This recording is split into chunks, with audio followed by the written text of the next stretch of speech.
Good morning students. આજે આપણે ગુજરાતી વ્યાકરણની અંદર આવતા વિરામ ચિહ્નો વિશે અભ્યાસ કરીશું. તો સૌ પહેલાં મિત્રો, તમે જાણો છો કે તમે અગાઉ વિરામ ચિહ્નો વિશે અભ્યાસ કર્યો છે. આપણે જ્યારે બોલતા હોઈએ છીએ ત્યારે તેમાં આરો અવરો હોય છે, પણ લખવામાં એ આરો અવરો દર્શાવવા હોય ત્યારે શું કરવું? બોલચાલની લઢણને લખાણમાં મૂકવા માટે આપણે વિરામ ચિહ્નોનો ઉપયોગ કરીએ છીએ. વિરામ ચિહ્નો દ્વારા આરો અવરો, અટક સ્થાન આદિ ઉચ્ચારણગત બાબતોનું લિપ્યંકન કરવામાં આવે છે. શબ્દો, પદો કે પદ સમૂહને યોગ્ય જૂથમાં દર્શાવી શકીએ છીએ કે જેથી અર્થગ્રહણમાં સરળતા રહે. માત્ર અર્થ જ નહીં, પણ કહેનારના મનમાં રહેલો આશય, ભાવ આદિ બાબતો પણ સમજી શકાય છે. વિરામ ચિહ્નોનું કાર્ય. આ વિરામ ચિહ્નોના મુખ્ય 4 કાર્ય છે. એમાં સૌથી પહેલું સમાપન. તો વાક્યાંતે આવતા આરો અવરો સૂચવતા વિરામ ચિહ્નોનું કાર્ય સમાપન દર્શાવવાનું છે. તો આ સમાપન કરવાનું જે કાર્ય છે, તો એના વિરામ ચિહ્નો છે પૂર્ણ વિરામ, પ્રશ્નાર્થ ચિહ્ન, ઉદ્ગાર ચિહ્ન આદિ સમાપન દર્શાવે છે. તો આ પૂર્ણ વિરામ છે એટલે વાક્ય પૂરું થાય ત્યારે આપણે પૂર્ણ વિરામ મૂકીએ છીએ. પ્રશ્નાર્થ ચિહ્ન, પ્રશ્ન વાક્યને અંતે પ્રશ્નાર્થ ચિહ્ન મૂકીએ છીએ.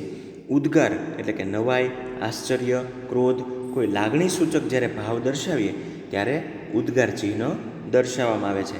તો આ વિરામ ચિહ્નોના જે મુખ્ય 4 કાર્ય છે એમાંનું પહેલું કાર્ય જે સમાપન છે એની અંદરના આ વિરામ ચિહ્નો છે. ત્યારબાદ બીજો પ્રકાર ઉદ્ઘાટન. પ્રથમ વાક્યાંશમાં જે વિગતો હોય તેનું બધું વિવરણ, સ્પષ્ટતા કે પ્રકાર આદિ બાબતોનો બીજા વાક્યાંશમાં નિર્દેશ થયો છે તે સૂચવવા માટે ગુરુ વિરામ, ગુરુ રેખા આદિ વિરામ ચિહ્નો પ્રયોજાય છે. તો અહીંયા ગુરુ વિરામ એટલે કે 2 જે ટપકા અહીંયા આપણને દેખાય છે, અને ગુરુ રેખા જે અહીંયા ડેશ આપણે જેને કહીએ તો એ ગુરુ રેખા આદિ જે વિરામ ચિહ્નો એ ઉદ્ઘાટન, જે પ્રથમ વાક્યાંશની જે વિગત હોય તેનું વધુ વિવરણ કે સ્પષ્ટતા કે પ્રકાર આદિ બાબતોનો બીજા વાક્યાંશમાં જ્યારે નિર્દેશ થયો છે તે સૂચવવું હોય ત્યારે તે માટે ગુરુ વિરામ કે ગુરુ રેખા એ વિરામ ચિહ્નો પ્રયોજાય છે. ત્યારબાદ ત્રીજો પ્રકાર છે વિભાજન. તો અર્થગ્રહણની સરળતા માટે શબ્દો, પદો, વાક્યાંશોનું વિભાજન કરવા માટે અલ્પ વિરામ, અર્ધવિરામ, ગુરુ રેખા, વિગ્રહ રેખા આદિ વિરામ ચિહ્નો પ્રયોજાય છે. તો વિદ્યાર્થીઓ, વિભાજન એટલે કે કોઈ વાક્ય છે એનું વિભાજન, એનો ભાગ પાડવો, તો એ અર્થગ્રહણની સરળતા માટે શબ્દો હોય કે પદો કે વાક્યાંશોનું જ્યારે વિભાજન કરવું હોય તો એ માટે અલ્પ વિરામ, અર્ધવિરામ અને ગુરુ રેખા અને વિગ્રહ રેખા આદિ વિરામ ચિહ્નો છે એ પ્રયોજાય છે. ત્યારબાદ ચોથો પ્રકાર કે સીમાંકન. તો જે શબ્દ, પદ, પદ સમૂહ, વાક્યાંશ કે ગૌણ વાક્યને વિશેષ રીતે દર્શાવવા હોય કે ફોકસ કરવું હોય તેમને જોડમાં પ્રયોજાયેલા વિરામ ચિહ્નોની વચ્ચે મૂકવામાં આવે છે. વિશેષ બાબતોના આરંભ અંતની સીમા દર્શાવતા હોવાથી હંમેશા જોડમાં વપરાય. અવતરણ ચિહ્ન એમાં 1 વડા એટલે કે સિંગલ ઇન્વાઇટેડ કોમા અને 2 વડા એટલે કે ડબલ ઇન્વાઇટેડ કોમા. તો આ રીતે અહીંયા આ પ્રકારના વિરામ ચિહ્નો છે વપરાય છે. આમ ભાષામાં આપણે નીચેના વિરામ ચિહ્નોનો ઉપયોગ કરીએ છીએ. તમે આ ચિહ્નોના કાર્યથી પરિચિત છો, તેમ છતાં તે વિરામ ચિહ્નોનો ઉપયોગ જોઈ લઈએ. તો સૌ પહેલાં વિદ્યાર્થીઓ, પહેલો પ્રકાર પૂર્ણ વિરામ. તો આપણે સાદા વાક્યને અંતે પૂર્ણ વિરામ મૂકવામાં આવે છે. કોઈ પણ વાક્ય લખીએ જ્યારે એનો ભાવાર્થ છે એ પૂર્ણ થાય ત્યારે એના અંતમાં આપણે અલ્પ વિરામ મૂકવામાં આવે છે. જેમ કે પહેલું વાક્ય, અલક મલકની વાતો કરતાં નીંદર વહેલી આવશે. તો અહીંયા વાક્યના અંતે પૂર્ણ વિરામ છે એ મૂકવામાં આવશે. ત્યારબાદ બીજું ઉદાહરણ, મગનની જમીનમાં મબલખ પાક પાક્યો, તો અહીંયા વાક્યને અંતે પૂર્ણ વિરામ. ત્યારબાદ બીજો પ્રકાર, પ્રશ્ન ચિહ્ન કે પ્રશ્નાર્થ ચિહ્ન. તો પ્રશ્ન વાક્યને અંતે પ્રશ્નાર્થ ચિહ્ન મૂકવામાં આવે છે. આપણે કોઈ પ્રશ્ન પૂછીએ તો અંતનો આપણે પ્રશ્ન ચિહ્ન છે મૂકીએ છીએ. જેમ કે તમે મને ક્યાં લઈ જઈ રહ્યા છો, તો અહીંયા પ્રશ્નવાચક જે આ વાક્ય છે તો એના અંતમાં પ્રશ્નાર્થ ચિહ્ન મૂકવામાં આવે છે. ત્યારબાદ બીજું વાક્ય, ભાઈ ક્યાં જઈ આવ્યા, તો અહીંયા અંતમાં પ્રશ્ન પૂછેલો છે એટલે પ્રશ્નાર્થ ચિહ્ન. અહીંયા ખાતરી કરવા માટે એ પૂછવામાં આવ્યું છે. કોઈ ઉપરી અધિકારી ખીજાયા, તો અહીંયા અંતમાં પ્રશ્ન પૂછાયેલો છે એટલે પ્રશ્ન વાક્ય. ત્યારબાદ ભોગીલાલ અહીં ક્યાંથી, તો આ છે પ્રશ્ન વાક્ય, તો અંતમાં આવશે પ્રશ્નાર્થ ચિહ્ન. ક્યારેક નકાર સૂચવવા માટે પણ પ્રશ્નાર્થ ચિહ્નનો ઉપયોગ કરવામાં આવે છે. જેમ કે મારે હવે આ ઉંમરે દાગીના પહેરીને શું કરવું, હાંસતો એને બિચારાને પગ જ ક્યાં છે. તો આવા પ્રશ્ન વાક્ય જ્યારે પૂછાય ત્યારે એના અંતમાં પ્રશ્નાર્થ ચિહ્ન કે પ્રશ્ન ચિહ્ન મૂકવામાં આવે છે. ત્યારબાદ ત્રીજો પ્રકાર છે ઉદ્ગાર ચિહ્ન. પહેલું વાક્ય, મારું ગામ કોઈ ડુંગરાની તળેટીમાં હોત તો કેવું. અહીંયા આશ્ચર્ય, નવાઈ, ક્રોધ વગેરે જેવા લાગણી સૂચક જ્યારે વાક્યો પ્રયોજવામાં આવે, એનો ભાવ એની અંદરથી જ્યારે નિષ્પન્ન થાય ત્યારે ત્યાં અંતમાં ઉદ્ગાર ચિહ્ન મૂકવામાં આવે છે. બીજું વાક્ય, કચ્છી ભરવાડની જેમ ઊંટ ઉપર આખું ઘર લઈને ભટકવા મળે તો આવી એક ઈચ્છા વ્યક્ત કરવામાં આવી, એક લાગણી વ્યક્ત કરવામાં આવી, તો ત્યાં ઉદ્ગાર ચિહ્ન છે એ મૂકવામાં આવશે. ત્રીજું વાક્ય, મારું જીવન અંજલિ થાજો, તો અહીંયા અંતમાં આવશે ઉદ્ગાર ચિહ્ન. ચોથું વાક્ય, કંસના વધનું કાર્ય આરંભતા કૃષ્ણનો ઉત્સાહ કેવો હશે, તો આ એક કલ્પના કરવામાં આવી, એક લાગણી છે એ વ્યક્ત કરવામાં આવી, તો એ ઉદ્ગાર ચિહ્ન ત્યાં મૂકાશે. પાંચમું વાક્ય, તાવ તો વધતો જ જાય છે, તો અહીંયા આવશે ઉદ્ગાર ચિહ્ન. ત્યારબાદ ચોથો પ્રકાર છે અલ્પ વિરામ. અલ્પ એટલે થોડું, તો થોડા સમય માટે જ્યારે અટકવાની જરૂરિયાત જણાય ત્યારે ત્યાં મૂકાશે અલ્પ વિરામ. જેમ કે કોઈ માહિતીઓનું વિવરણ કરવાનું હોય, કોઈ ગામ કે જિલ્લાઓના નામ જ્યારે આપવાના હોય, તો એક કરતાં વધુ માહિતી જ્યારે મૂકવાની હોય ત્યારે થોડી વારે જ્યારે વચ્ચે અટકવાની જરૂરિયાત જણાય ત્યાં આવશે અલ્પ વિરામ. તો પહેલું વાક્ય, સવાર પડે, બપોર પડે, સાંજ આથમે અને ગહન અંધારામાં ગાડી જતી હોય, તો અહીંયા સવાર પડે, બપોર પડે, તો વચ્ચે જ્યારે અલ્પ સમય માટે અટકવાની જરૂરિયાત જણાય છે ત્યારે ત્યાં મૂકાશે અલ્પ વિરામ. બીજું વાક્ય, બસ, ટ્રક, વિમાન બધાયની ગતિ આકર્ષક રહી છે, તો અહીંયા બસ, ટ્રક આવા જ્યારે અલગ અલગ વાહનોનો ઉલ્લેખ કરવામાં આવે તો વચ્ચે અલ્પ વિરામ મૂકવામાં આવે છે.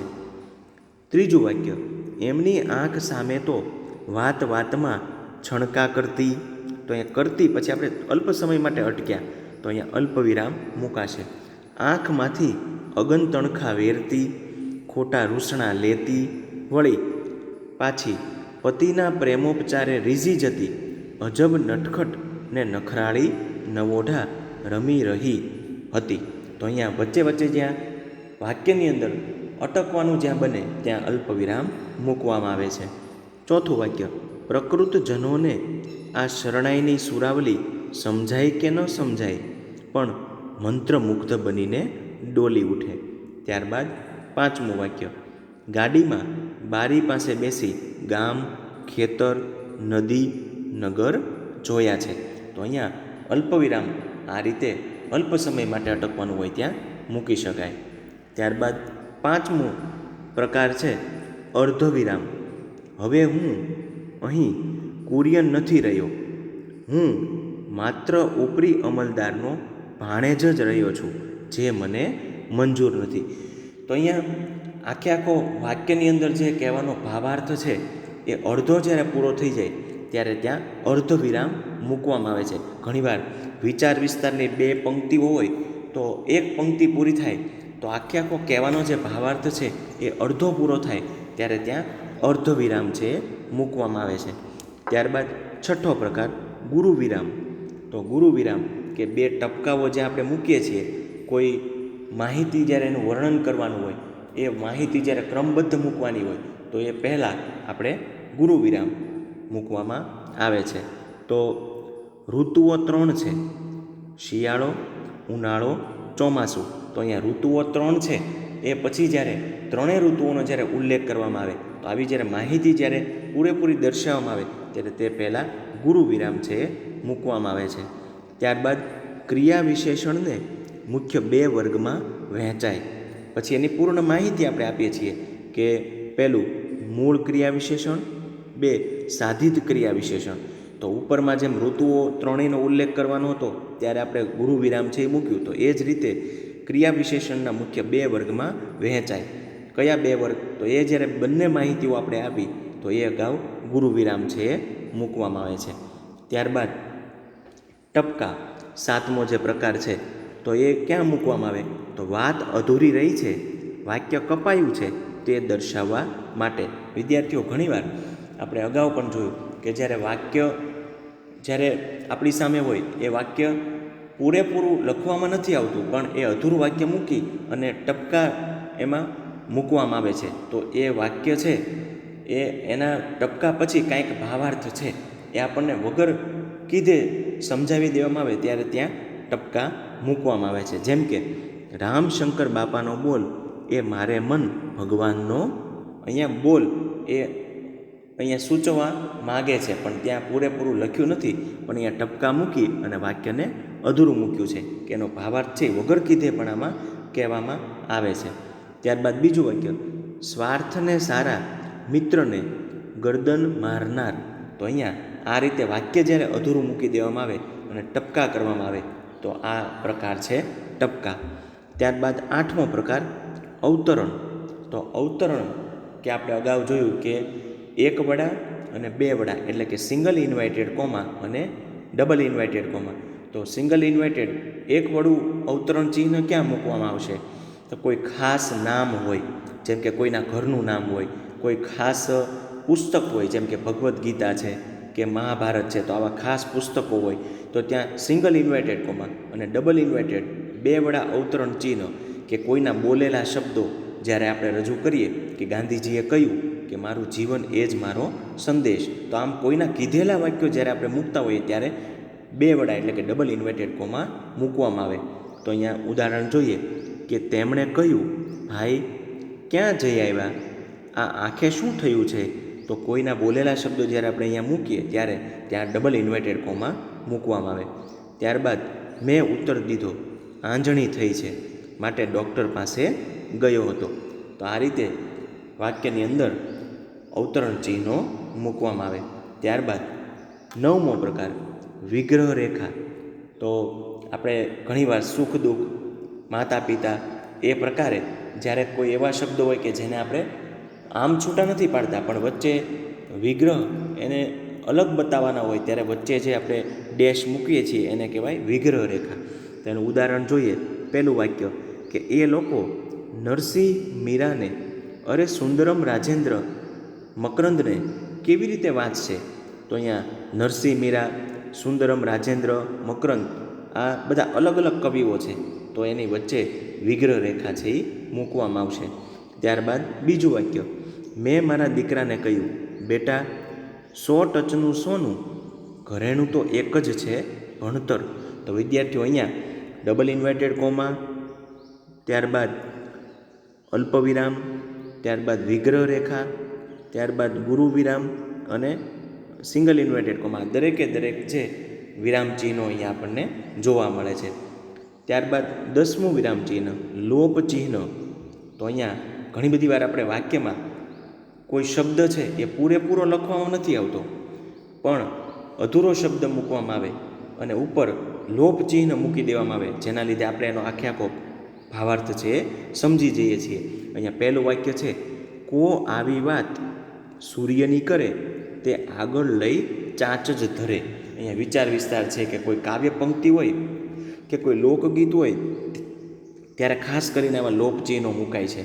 જેમ કે અહીંયા પહેલા વાક્યમાં કો આવી વાત, તો અહીંયા કો એટલે કોઈ ખરેખર સાચો શબ્દ છે, પણ અહીંયા લોપ ચિહ્ન મૂકેલું છે કે જેના લીધે આપણે એનો અર્થ બરાબર સમજી શકીએ કે કોઈક અક્ષર હજી આના પછી છે. તો અહીંયા કો પછી જ્યારે લોપ ચિહ્ન છે તો કોઈ આવી વાત સૂર્યની કરે તે આગળ લઈ ચાંચ જ ધરે, એવો અહીંયા કોઈ શબ્દ અહીંયા એનો અર્થ છે આપણને સમજી શકીએ.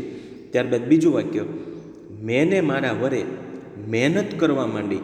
અહીંયા ખરેખર મહેનત સાચો શબ્દ છે, પણ મહેનત મેં પછી લોપ ચિહ્ન મૂકવામાં આવ્યું છે. તો મહેનતને બદલે અહીંયા લોપ ચિહ્ન મૂકી અને મહેનતને પૂરી રીતે આપણે સમજી શકીએ એટલે લોપ ચિહ્ન મૂકવામાં આવ્યું છે. ત્યારબાદ વિરામ ચિહ્નો છે એ યોગ્ય વિરામ ચિહ્નો અહીંયા મૂકો. એવા કેટલાક વાક્યો છે, એના ઉદાહરણ આપણે જોઈએ. કે પહેલું વાક્ય છે માંડવો વધાવાઈ ગયો. તો આ વાક્યની અંદર આપણે યોગ્ય વિરામ ચિહ્ન મૂકવાના છે. તો એનો ઉત્તર છે કે માંડવો વધાવાઈ ગયો. તો ત્યારબાદ પૂર્ણ વિરામ અહીંયા મૂકવામાં આવ્યું છે. તો આપણને પરીક્ષામાં પણ આ જ રીતે પૂછાય, કોઈ આવી રીતે વાક્ય વિરામ ચિહ્ન વિનાનું મૂકવામાં આવ્યું હોય અને આવી સૂચના આપી હોય કે આ વાક્યમાં યોગ્ય વિરામ ચિહ્ન મૂકો, તો આપણે જ્યાં અલ્પવિરામ, જ્યાં પૂર્ણ વિરામ, જ્યાં પ્રશ્નાર્થ ચિહ્ન, જ્યાં ઉદ્ગાર ચિહ્ન એ મૂકવાની જરૂરિયાત જણાય ત્યાં આપણે વિરામ ચિહ્ન ત્યાં મૂકવાનું હોય. બીજું વાક્ય, ચકિત થઈને મેં કહ્યું અકથ્ય મહારાજ અકથ્ય. તો અહીંયા આ વાક્યની અંદર ક્યાં વિરામ ચિહ્નો મૂકવા પડે? તો ચકિત થઈને મેં કહ્યું, તો અહીંયા કહ્યું ત્યાં અલ્પવિરામ. ત્યારબાદ અકથ્ય મહારાજ અકથ્ય, અહીંયા સિંગલ ઇન્વર્ટેડ કોમા એટલે કે એક વડું વિરામ ચિહ્ન, અને મહારાજ એ પછી ઉદ્ગાર ચિહ્ન. ત્યારબાદ ત્રીજું વાક્ય કે દીન દુખિયાના આંસુ લોતા અંતર કદી ન ધરાજો. તો એનો વિરામ ચિહ્ન મૂકાશે કે દીન દુખિયાના આંસુ લોતા. તો લોતા અહીંયા લોપ ચિહ્ન, અંતર કદી ના ધરાજો તો અહીંયા ઉદ્ગાર ચિહ્ન. ત્યારબાદ ચોથું વાક્ય, બધાએ ભેગા મળી ખેડા જિલ્લા દૂધ ઉત્પાદક સહકારી મંડળી લિમિટેડની શરૂઆત કરી. તો અહીંયા એનો જવાબ આવશે કે બધાએ ભેગા મળી ખેડા. તો અહીંયા સિંગલ ઇન્વર્ટેડ કોમા, ખાસ જ્યારે નામ આપણે મૂકવાના આવે ત્યારે એ ખાસ નામની આગળ પાછળ આપણે સિંગલ ઇન્વર્ટેડ કે એક વડું વિરામ ચિહ્ન મૂકવામાં આવે. તો ખેડા જિલ્લા દૂધ ઉત્પાદક સહકારી મંડળી લિમિટેડની સ્થાપના કરી, અને કરી પછી પણ આપણે પૂર્ણ વિરામ છે મૂકવાનું છે. ત્યારબાદ પાંચમું વાક્ય, દરેક જણ બધું જ ખાઈ જાય, ડીશમાં એક દાણોય છોડે નહીં. તો એનો ઉત્તર આવશે દરેક જણ બધું જ ખાઈ જાય પછી અલ્પવિરામ, ડીશમાં એક દાણોય છોડે નહીં. તો વાક્ય પૂર્ણ થાય ત્યારે પૂર્ણ વિરામ મૂકવામાં આવશે. ત્યારબાદ નીચેના પ્રશ્નોના ઉત્તર લખો. તો પહેલું વાક્ય છે વાક્યને અંતે કયું વિરામ ચિહ્ન ન મૂકી શકાય? તો વિદ્યાર્થીઓ, વાક્યનો અંત હોય તો નીચેનામાંથી કયું વિરામ ચિહ્ન વાક્યના અંતમાં ન મૂકી શકાય? તો અ પૂર્ણ વિરામ, બ પ્રશ્નાર્થ ચિહ્ન અને ક અલ્પવિરામ. તો પૂર્ણ વિરામ પણ આપણે વાક્ય પૂરું થાય ત્યારે મૂકી શકીએ, પ્રશ્નાર્થ ચિહ્ન પણ વાક્ય પૂરું થાય ત્યારે મૂકી શકીએ, પણ અલ્પવિરામ છે એ વાક્ય પૂરું થાય ત્યારે મૂકી શકીએ નહીં. વચ્ચે વચ્ચે જ્યાં અટકવાની જરૂર જણાય ત્યાં જ આપણે અલ્પવિરામ મૂકી શકીએ. તો આ પ્રશ્નનો જવાબ આવશે ક અલ્પવિરામ. ત્યારબાદ બીજું વાક્ય, પ્રશ્ન વાક્યને અંતે કયું વિરામ ચિહ્ન મુકાય? તો અ પ્રશ્નાર્થ ચિહ્ન, બ ઉદ્ગાર ચિહ્ન, ક અલ્પવિરામ. તો સ્વાભાવિક છે પ્રશ્નાર્થ ચિહ્ન છે એ પ્રશ્ન વાક્યને અંતે પ્રશ્ન ચિહ્ન મૂકવામાં આવે. તો આનો જવાબ આવશે અ પ્રશ્નાર્થ ચિહ્ન. ત્રીજું વાક્ય, ઉદ્ગાર વાક્યને અંતે કયું વિરામ ચિહ્ન મુકાય? તો ઉદ્ગાર વાક્ય હોય એના અંતમાં કયું વિરામ ચિહ્ન આવે? તો અ પૂર્ણ વિરામ, બ ઉદ્ગાર ચિહ્ન અને ક એક વડું અવતરણ ચિહ્ન. તો બ ઉદ્ગાર ચિહ્ન. ત્યારબાદ ચોથું વાક્ય, કયા ચિહ્નો જોડમાં જ વપરાય છે? તો કેવા ચિહ્નો કે જે હંમેશા પેરમાં જોડમાં જ વપરાય? તો એ અલ્પવિરામ, પછી બી અવતરણ ચિહ્ન અને સી ગુરુરેખા. તો અવતરણ ચિહ્ન છે કે એક વડું અને બે વડા, તો અવતરણ ચિહ્ન છે એ જ હંમેશા આપણે જોડમાં વાપરી શકીએ. તો વિદ્યાર્થીઓ, અહીંયા વિરામ ચિહ્નો અને તેના પ્રકારો વિશે આપણે માહિતી મેળવી. હવે જે સ્વાધ્યાયની અંદર તમને વિરામ ચિહ્નોના ઉદાહરણો અને વિરામ ચિહ્નો ક્યાં મૂકવાના છે એ સ્વાધ્યાય તમને આપવામાં આવે એ તમારે ફેરબુકની અંદર લખવાના છે. તો અહીંયા વિરામ ચિહ્ન વ્યાકરણનો જે પ્રકાર છે એનું આપણે અહીંયા સમાપન કરીએ. Thank you.